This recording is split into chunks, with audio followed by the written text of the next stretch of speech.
Thank you everyone for joining us here today. This is our next edition of the 2024 CEBRA webinar series, or as I like to call them, CEBRAnars.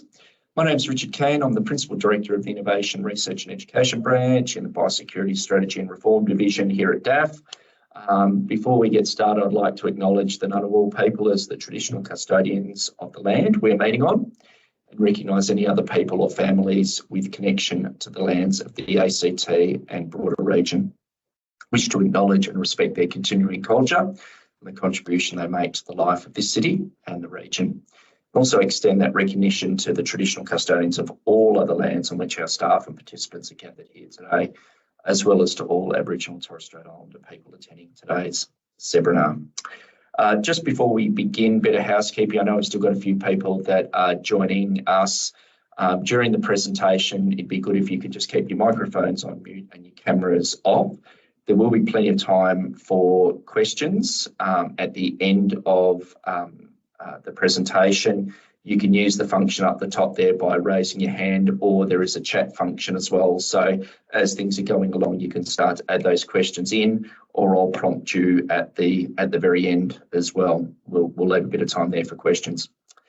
For any of the newcomers, the Centre of Excellence for Biosecurity Risk Analysis, CEBRA, is a long-standing biosecurity research initiative. It plays a vital role in providing the Australian and New Zealand governments with expert biosecurity risk analysis and advice that helps inform a range of biosecurity risk management activities.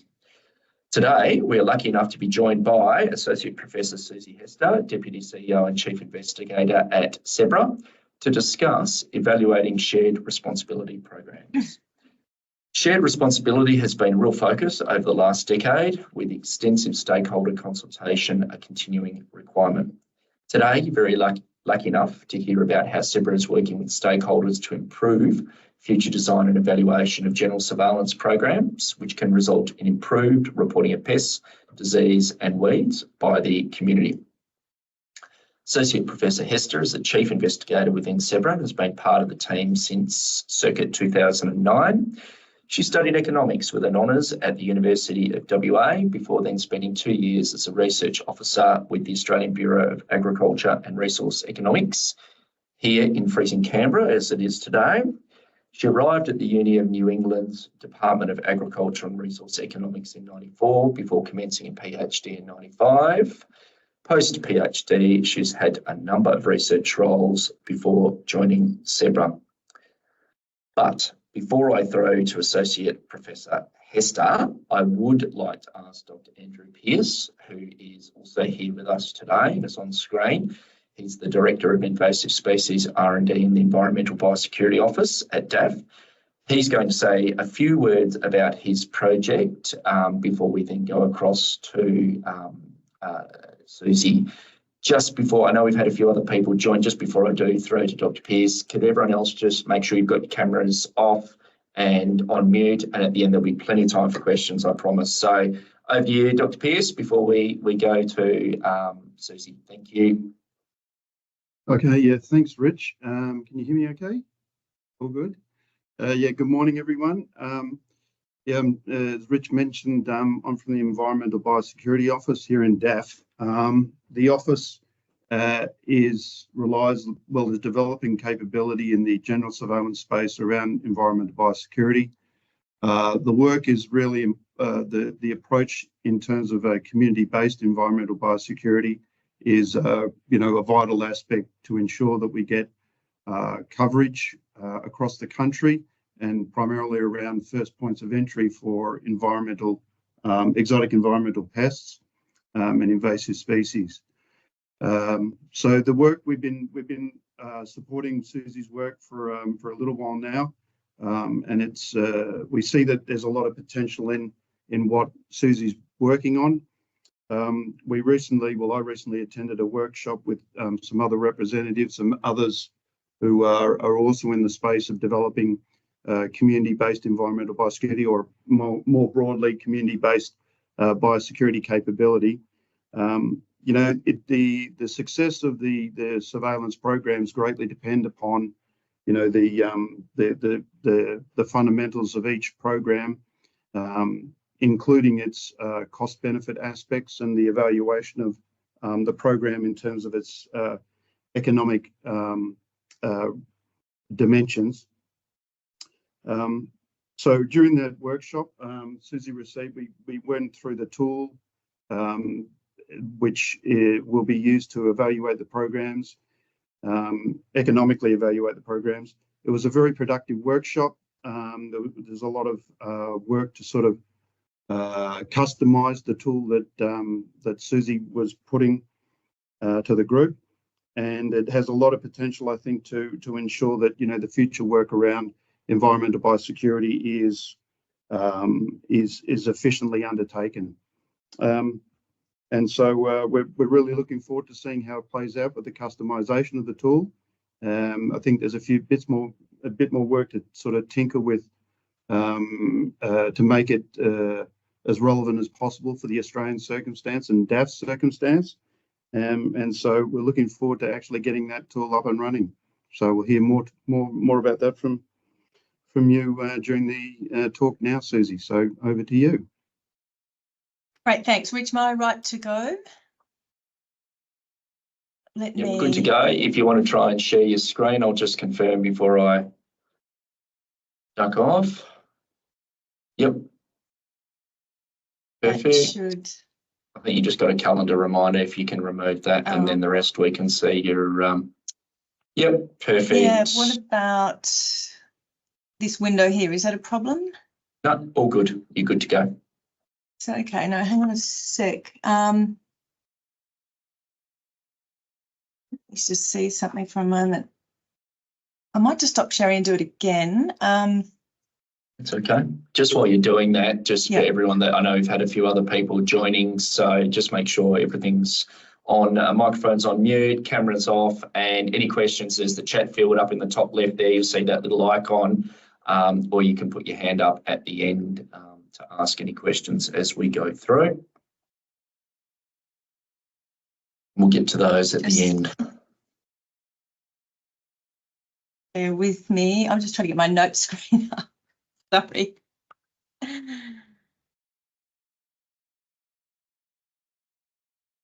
And yeah, okay. Now I think I have the wrong. So yeah, so that should be right now. Good stuff. Yep. Excellent. Okay, so thank you, Andrew and Rich, for those nice introductions. And hello to everyone from Armidale and the beautiful but cold northern tablelands of New South Wales. We're situated on the land of the Anouan people. And before I start, I'd like to pay respects to their elders past, present and emerging. So as Rich and Andrew both discussed, I'm going to talk about engaging the community in biosecurity via programs that have really become routine over the past even 30 years since the term shared responsibility first became part of the biosecurity vernacular. I'm really going to focus on evaluating shared responsibility programs, particularly the economic evaluation of programs and the amount that's currently undertaken. And I guess a bit of a spoiler alert is that not much evaluation of programs is undertaken, sadly. And so I'll talk about how and why we need to do a better job of evaluating our shared responsibility programs. And I'll briefly go through a tool that we're working on in 22C as something that could enable improved economic evaluation. So I'm going to discuss CEBRA Project 22C that focuses on this topic, and I'd like to acknowledge Edith Arndt, my collaborator in this project. I should also say that evaluating shared responsibility programs is not just of interest to DAF, but there is growing interest amongst jurisdictions to understand what shared responsibility programs actually give us on the ground. And Victoria is notable, has notable interest in this regard, as does Western Australia. And I'll briefly allude to an AgVic CEBRA project that has some really useful overlap with the CEBRA 22C project that I'll focus on. Before I launch into discussing CEBRA 22C, I'll give some context by discussing what we mean by shared responsibility and all of its, all the different terms used instead of shared responsibility. I'll give the work some, I'll talk about how a shared responsibility is actually implemented on the ground, how we can do this, how much will be implemented, how we can understand more about the effectiveness and efficiency of implementation. And then I'll discuss how CEBRA 22C is assisting in this regard. I'll briefly go through a decision support tool that we've been modifying and some next steps for the project. Okay, so to some history of the term shared responsibility. The NAN report, I guess, is where it all started. The NAN report into quarantine, Australian quarantine, back in 1996. It found that there should be fundamental changes to Australia's quarantine and biosecurity culture. And I looked back at that report as I was preparing this talk today, and there were 7 fundamental changes recommended, and one of them was around shared responsibility. That report recognised that shared responsibility enabled by engagement with the public and industry and awareness programs in the community could lead to early detection and improved capacity to prepare and respond to invasive species. Since then, the paradigm of shared responsibility has become entrenched in various pieces of legislation, including the Biosecurity Act of 2015 and most other high-level biosecurity strategies here in Australia and in New Zealand. So I've noted there that biosecurity, the 2030 Action Plan has a section devoted to shared responsibility. Queensland's Biosecurity Act contains a general biosecurity obligation for those whose activities pose a biosecurity risk. New South Wales has shared responsibility enshrined in its legislation and in the New South Wales Biosecurity Strategy. And of course, New Zealand similarly has the notion that biosecurity is everyone's responsibility and that every New Zealander becomes a biosecurity risk manager. Shared responsibility is, excuse me, enabled via engagement with the community, groups within the community, industry groups, and all levels of government. And it's enabled via a whole range of methods. Community engagement programs can look very different between industries and community groups. So we might see this engagement via workshops, awareness campaigns, fact sheets, short blitzes, via hotlines, via reporting apps, advertisements, subsidised animal testing. And I've put some examples up here on the screen. We've got the National Bee Pest Surveillance Program, for example, surveillance at high risk ports of entry. Feral scan is a way that the community can report established pests to understand their ranges. We've got the Indigenous ranges in the Northern Territory and, of course, plant pest hotlines. Shared responsibility is also known as general surveillance or passive surveillance or community surveillance. So terms are really used interchangeably. I will also use the term general surveillance in this talk. And it's important to note that the community engagement that enables general surveillance or reports from the community is now a routine part of post-border pest, disease and weed management programs. State and territory governments typically lead these programs, with DAF playing a complementary role by directly and indirectly supporting the programs. The first stage of 22C actually undertook interviews with a whole range of DAF collaborators in this space, with a view to collating or getting an understanding of just the role of DAF in this area.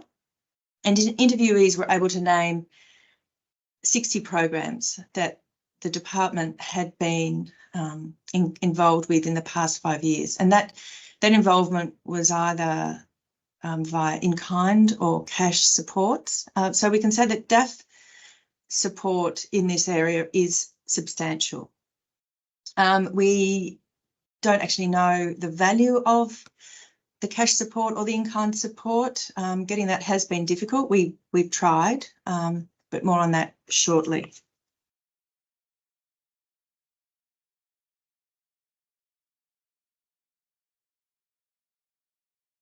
Okay, why do we engage in shared responsibility? Well, for a number, I guess, of a couple of related reasons.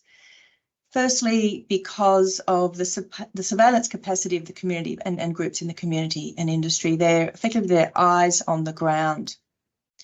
We know that first important detections of species we haven't seen before can be as a result of reports from members of the community. And I put an example up there of cleaners in a hotel in New Zealand actually finding brown marmorated stink bugs in the bin and reporting them. So BMSB being a pest that both Australia and New Zealand are particularly worried about. The community can also be really useful in reporting new foci of incursions, such as was the case with the recent report of reefer south of Byron Bay.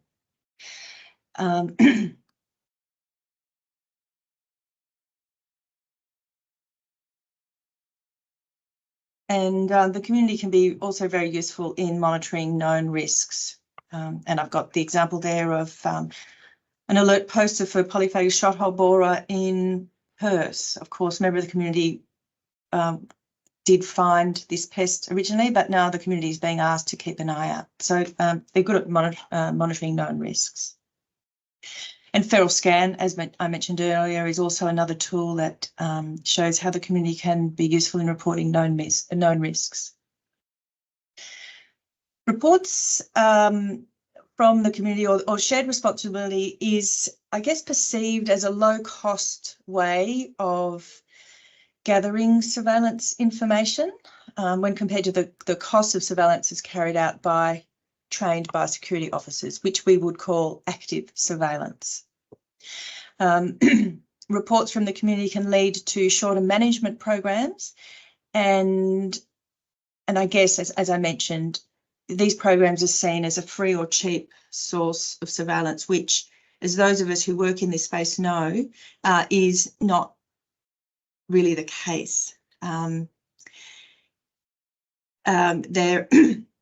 But nevertheless, shared responsibility is seen as a solution to some of the budgetary problems that are caused by our increasing biosecurity risks. It's seldom free, I guess. I'm not sure in terms of how cheap it is for some pests and diseases. These depend on the nature of the pests and how good people are at actually detecting if the invasive, how good people are at actually detecting the invasive should it actually be there, and how effective the community engagement is. So really, in a nutshell, there's a lack of information though about the reliability of general surveillance in detecting threats, but more on this later. And we should also note that the costs of false positives can be high from shared responsibility programs. Okay, so how is shared responsibility implemented on the ground? I've got a diagram here that shows the situation when community engagement is part of a whole of response protocol, as it often is. I acknowledge that community engagement programs can just be one-offs as well. So typically, a biosecurity agency, in responding to a pest or disease, a weed, can think about a range of activities to spend money on. And one of these is engaging the community. Each of these actions, I guess, involves different activities. Community engagement activities, as we've seen earlier, come in a variety of forms. But basically, we're interested in the reports that come from community engagement activities, and how they give us that information that shows biosecurity agencies where the pest is, and that can feed into improved efficiency of control. For large eradication or large community engagement programs, we might need a dedicated coordinator, and that can be significant costs. But when biosecurity agencies are conducting plans to eradicate, contain or manage invasive species, it has become routine to build in some kind of budget for community engagement, or we can have those one-off programs. To understand how much money we need to devote to community engagement aspects of a program, we really need to understand how the engagement will actually change the reporting. And this is a really difficult thing to know. The relationship between the amount of effort put into community engagement and the outcomes is really difficult to measure. But we need to do it and better than we do now if we're going to make progress in this regard. And it would also be great to understand which particular engagement activities worked best for a particular invasion context. So unfortunately, our current knowledge and data collection practices doesn't enable us to understand this relationship between the money we put into community engagement and the changes in reports by the public.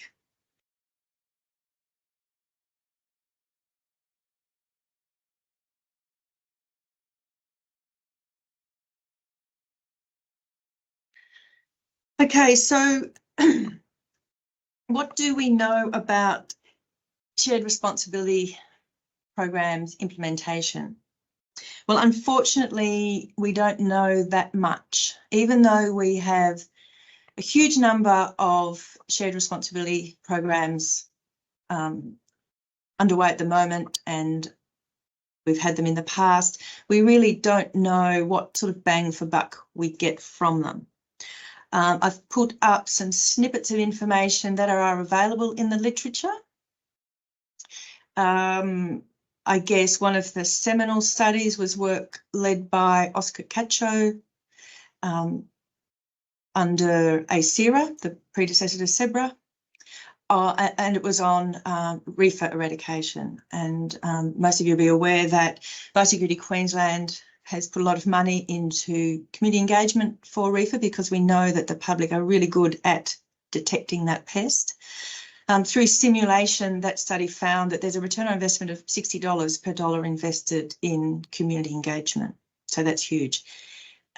We can't necessarily translate that to other pests because the characteristics of reefer are quite different to many pests, and the detectability is different.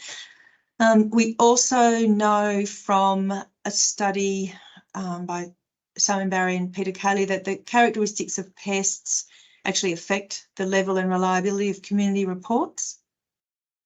That's about it. We also know from great work that Helene Kruger and her team have done at ABARE that we understand the components of programs that make them work well. I guess the key components that programs need if they're going to function properly. So this has led us to the objective of the phase two of CEBRA 22C, and that's to rectify the information gap around the value or evaluating shared responsibility, particularly the economic evaluation, and get us on the road to doing a better job of spending money in this area in the future. As I said earlier, we have had interest from Agriculture Victoria separately to this project on what the Department of Ag or what Victorians get out of the investment, the substantial investment each year into shared responsibility programs. Ag Victoria had their economists review existing literature and even analyse data from shared responsibility programs, and really it revealed what we thought that we need to understand a whole lot more about evaluation in this area. So a thorough search of the literature published and grey literature revealed that we know very little about return on investment in shared responsibility programs.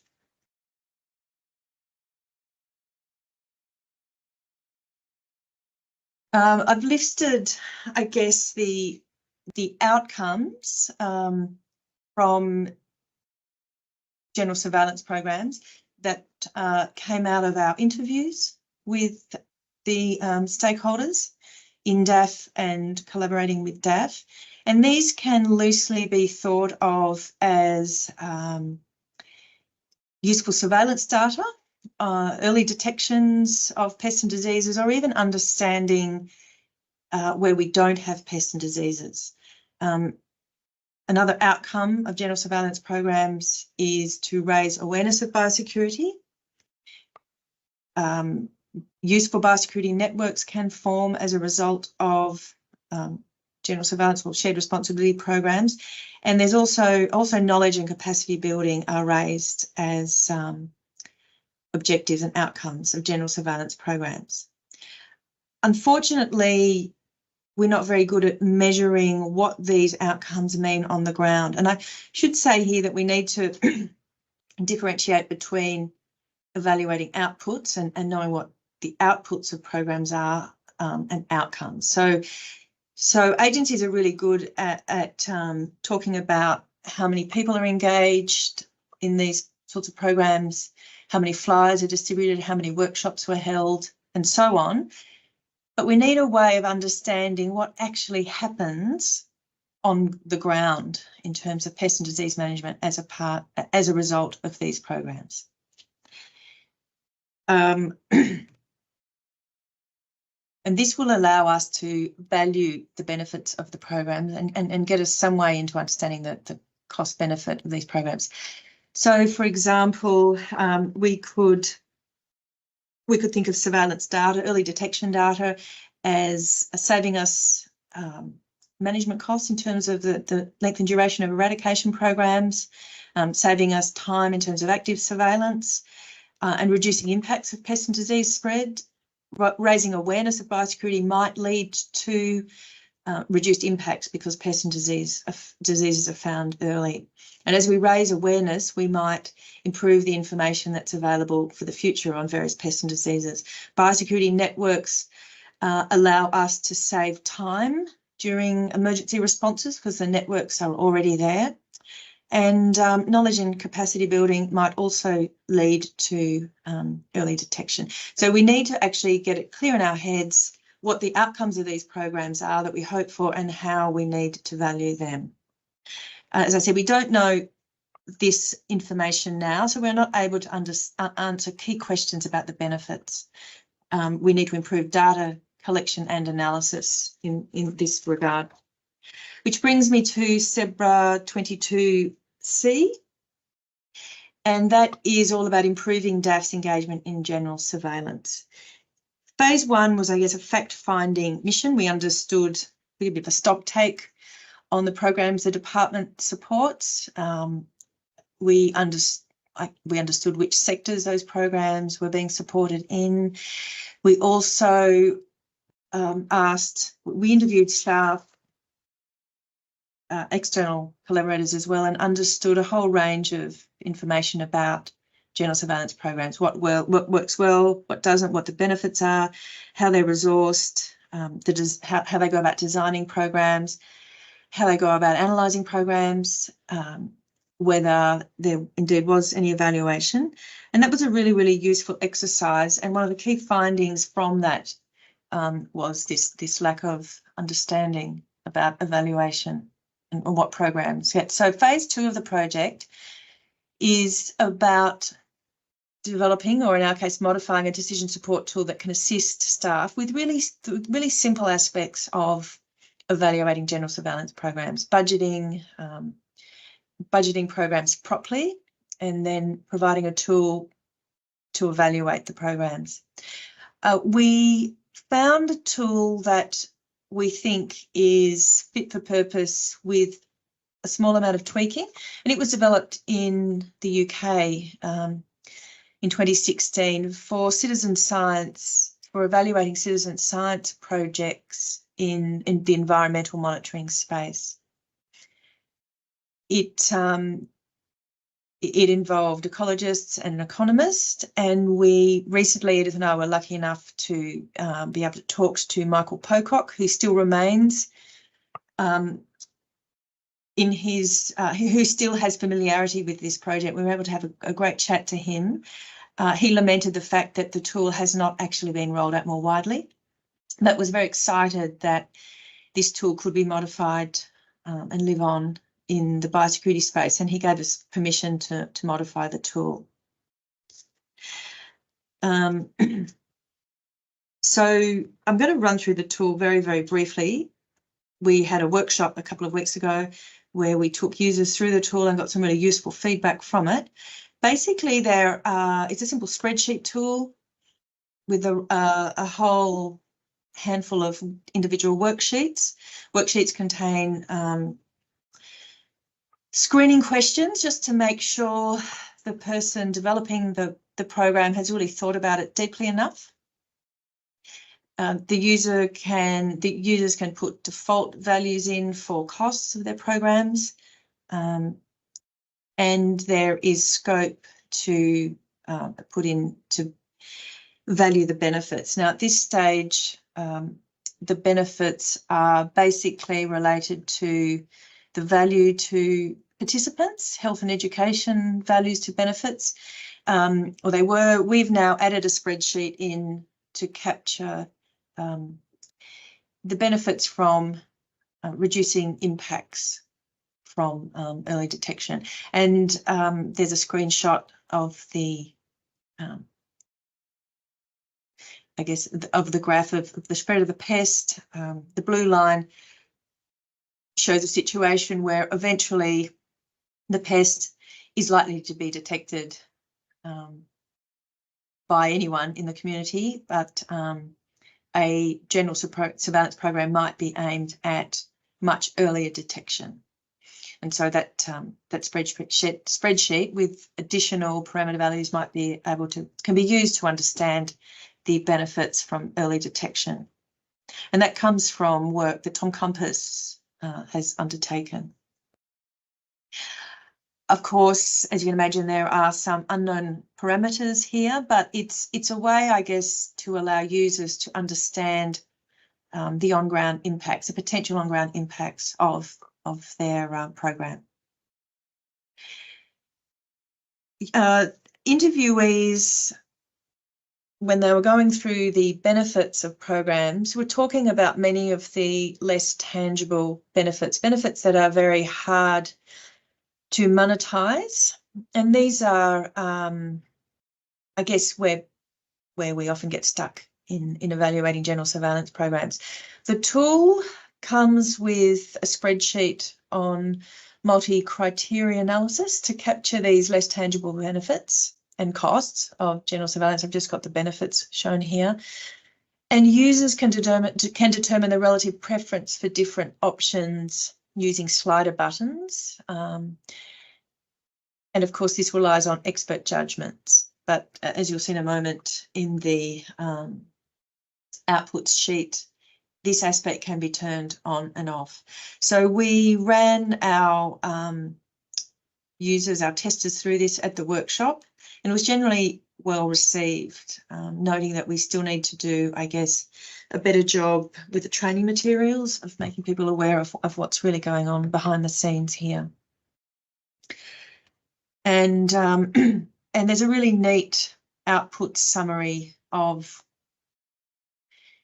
the tool that allows users to understand the various metrics that would be quite useful to funding bodies. So in terms of return on investment, cost-effective analysis, or if we can capture society-wide benefits, cost-benefit analysis, which would be ideal. I've just numbers are plugged in there from hypothetical scenario and the multi-criterion analysis.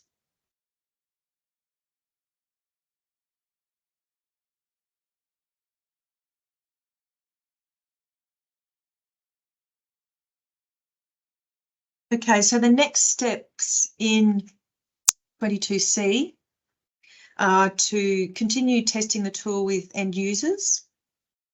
We are feedback from initial testing shows that we probably need to add a tool, a spreadsheet, a worksheet that allows recording of notes, recording of benefits, reports, and other assorted information. We are going to provide training materials, but our ultimate aim is for this tool to be used in business as usual. Whenever the department decides a shared responsibility or general surveillance program is going to be undertaken, that they work with the external or internal developer of that program to budget it properly. And that means not just the cost of setting up the program, but also the costs of data collection and analysis, adequately funding the project so that it has every chance of being successful, and also understanding the cost of different activities in the project and how they could change the end result. This tool is hopefully going to be embedded into an ABARES monitoring, evaluation and reporting framework that's under development. We're working closely with the ABARES team on this. We hope the tool can be used in the pre-implementation phase where programs are being designed and budgeted, but also that program managers will go back to the tool or go back to that initial budget and assess how they're going relative to what they signed up for, and to use it to gain some initial metrics, but also to enable them to refine the tool, and also to collect and collate data. So I guess we need to work through with Andrew and his team a system of, I guess, parking that initial budget and an initial budget and hoped for outcomes, parking that in the system and allowing that to be revisited and checked off against.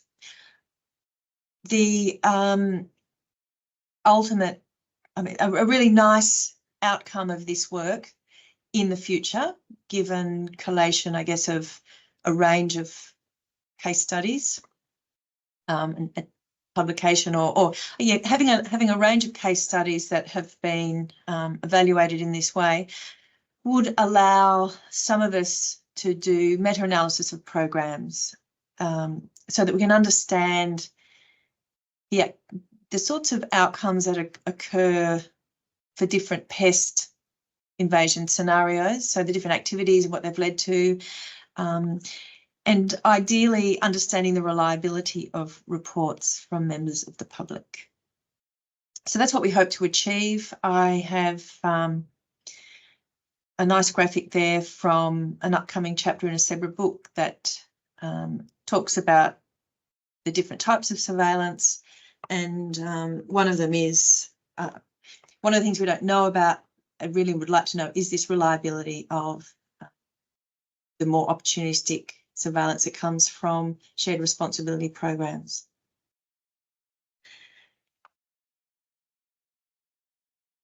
Okay, now I guess that's all I want to say on the tool, but I'd like to acknowledge the ABARES team.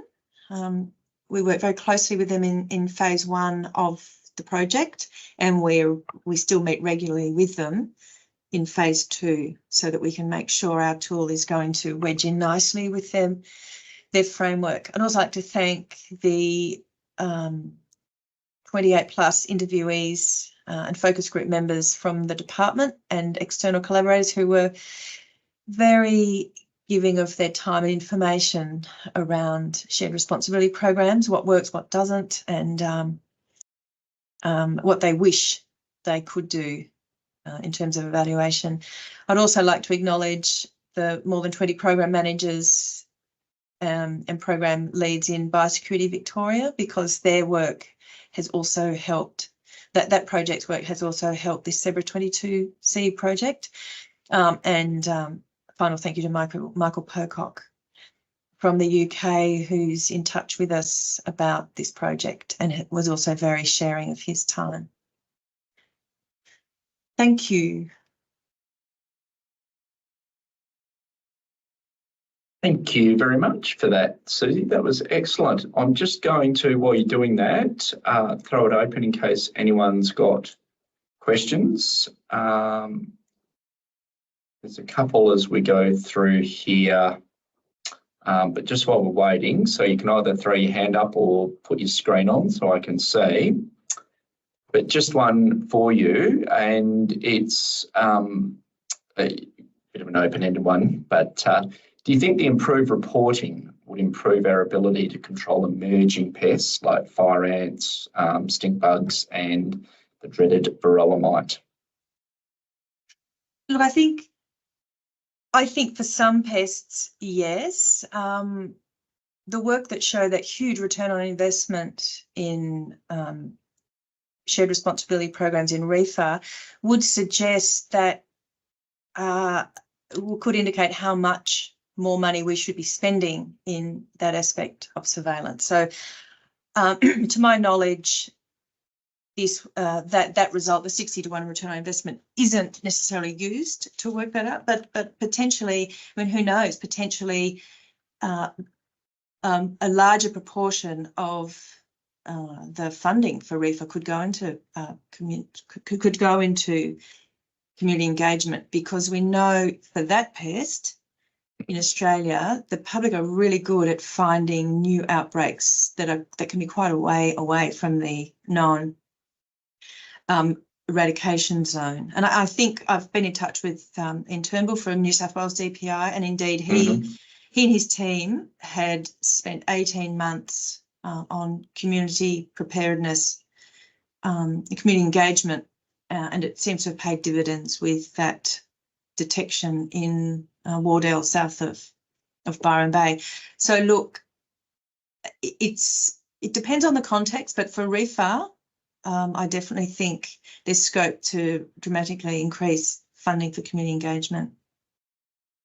Yeah, I think that's probably a topic in itself in terms of the citizen science aspect of it, and I know there's some other work going on in the varroa space as well.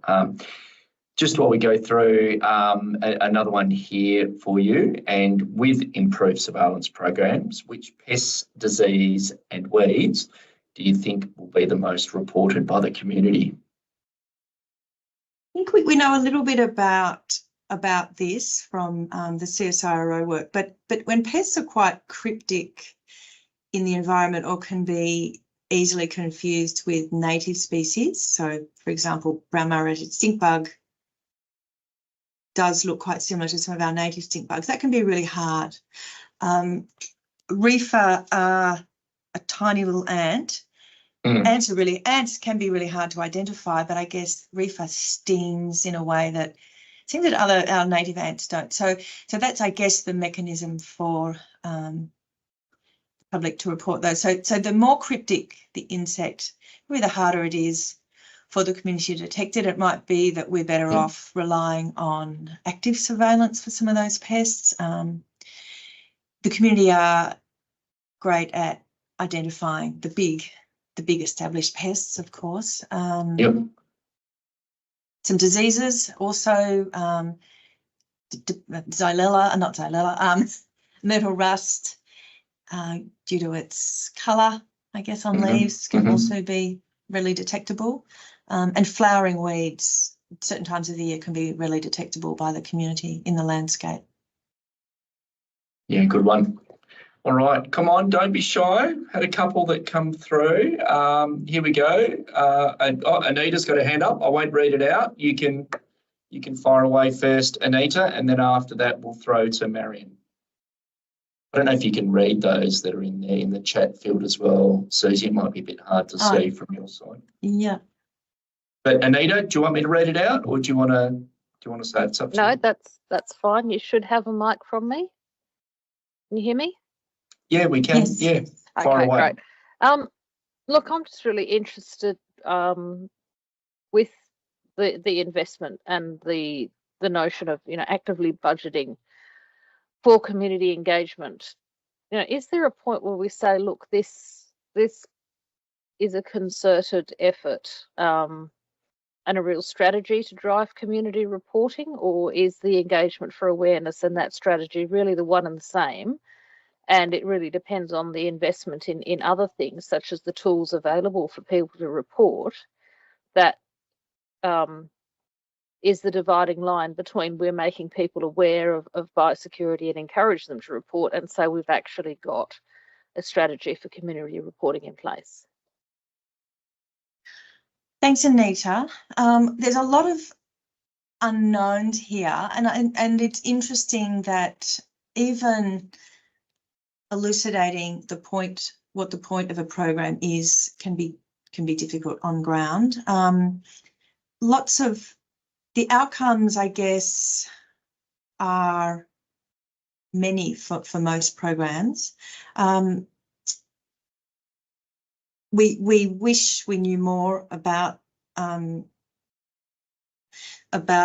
effectiveness of community engagement. The issue of, is just raising general awareness a good thing or not? I don't know if it means early reporting. That's great. This engagement and this investment occurs now based on the perception that it's beneficial. It's just, I guess, the point of this talk is saying we need to be a bit more targeted. We need to know a little bit more about it so that we can make the appropriate investment for engagement with the community for particular eradication or for particular pests or for more broad scale awareness. The perception is it should happen, but I mean, I would contend that potentially the investment required could be a whole lot higher than it is now. We just don't know. So I'm not sure that I really answered your question properly. Anita, does that help?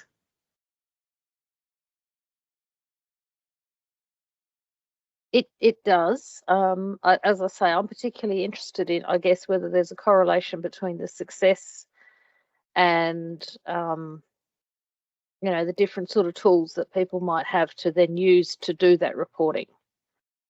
Yeah, and that certainly could be an outcome of using program managers properly evaluating their tools, because I guess we don't know whether a blitz type program is just effective for various pests of the grain industry, or whether that style of program might suit other pests. We just, unfortunately, we just don't know. And there are a whole range of different program types, and we know a bit about them. But we hope that this, if people use this tool, and if people record their data and allow analysis of that, then we can make inroads into that.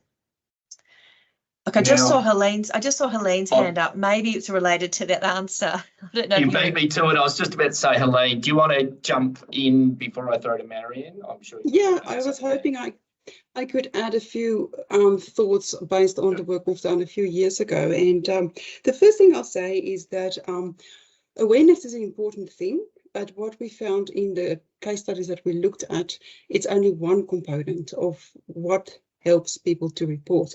So remember that by awareness, if you focus only on awareness raising, you're basically assuming that the only reason why people don't report is because they don't know.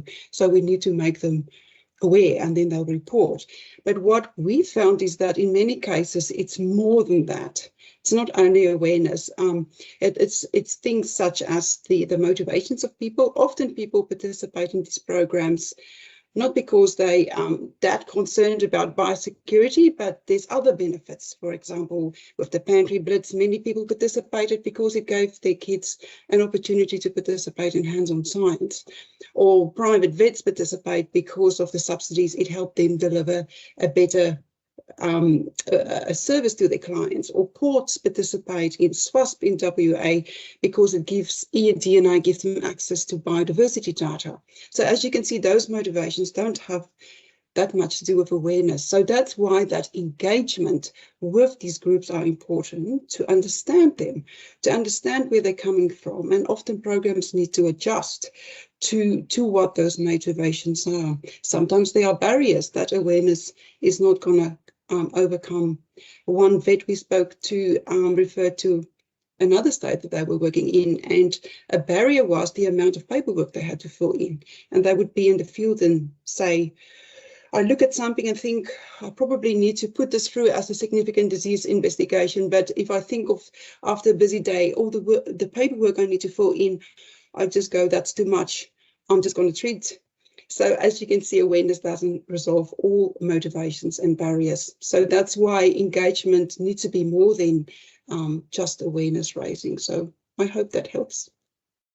Thanks, Helene. And I was just going to add too, ideally, if we could follow up with people that actually report or people that remain engaged to understand a bit more about them, their demographics, for example, we might be able to better target community engagement messages as well, and not waste time with people that perhaps we'll never reach, for example.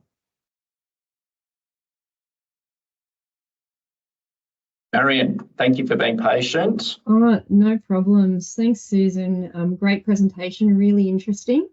I'm going to be one of those people that ask a selfish question about what about me. With this kind of tool, is it possible to tailor it for other types of shared responsibility programs? So we've got a couple of different programs that we manage that have shared responsibility with industry or with overseas governments. And we're always interested in analysing the cost benefits of those programs. So I'm just wondering if this type of tool is, tailorable to those kinds of situations, or if it's completely a different set of information and data and thinking. Thanks, Marion. Look, I'd like to say yes. We're still learning about how we should add bits and pieces to the tool to make sure it's amenable to different types of programs. I guess that's the stage we're going through now. So I'm happy to talk to you offline, send you what we've got, and you can play with it and see where it doesn't quite fit. Ideally, we'd like to have a product, keep it as simple as possible, that is useful in some way, even if it's just with the budgeting, I guess. But just we are so we lack so much knowledge in this space that I guess the tool is an attempt to start somewhere, and get everyone on the same page with the way they record and report data. Thanks, Susan. There you go. Thanks. That was a good question, Marion. Look, we've got one here from John Kane, and that's not my alias, that's someone else, but he's just said here, thanks, Susie, excellent presentation. You mentioned that the costs of false positive reports is potentially high, which suggests there is an optimum investment in community engagement, above which the false positive problem outweighs the value of true detections. How can we predict what is the optimum for targets that we don't yet have in the country? Yeah. Hi, John. Thanks, John. Yeah, that's a nice, tough one. At this stage, we know that members of the public are the first reporters without any investment in targeted community engagement. We see it all the time that the first reports come from the industry and the community. So look, that's a tough question. I'm not quite sure how to answer that. I guess we learn from existing first reports of new diseases that we didn't have before, and understand perhaps we need to know more about the background of the reporter to understand why they reported, why they got it right, whether the pest or disease had actually been around for months or years and not reported. So there's a whole lot of work that probably needs to go into that to answer that question properly. But that's a useful question to think about answering. Thanks. Yeah, good point. And I think I see Dr. Pearce with his hand up. He's been very patient there. Far away. Oh, Andrew, you're muted. Okay, how's that? Gotcha. All right. Yes, that's good. Look, I just thought I'd just mention there with the issue about the the reliability of identifying the species from citizen science and community more generally. That's sort of like an ongoing issue depending on training and expertise, which is assumed to be low. But for many of the reporting apps, they provide image recognition software, and there's artificial intelligence or machine learning algorithms that then improve the reliability of those image analysis, software. And so at the end of the day, that takes a long while for that sort of accuracy to be accumulated within that system.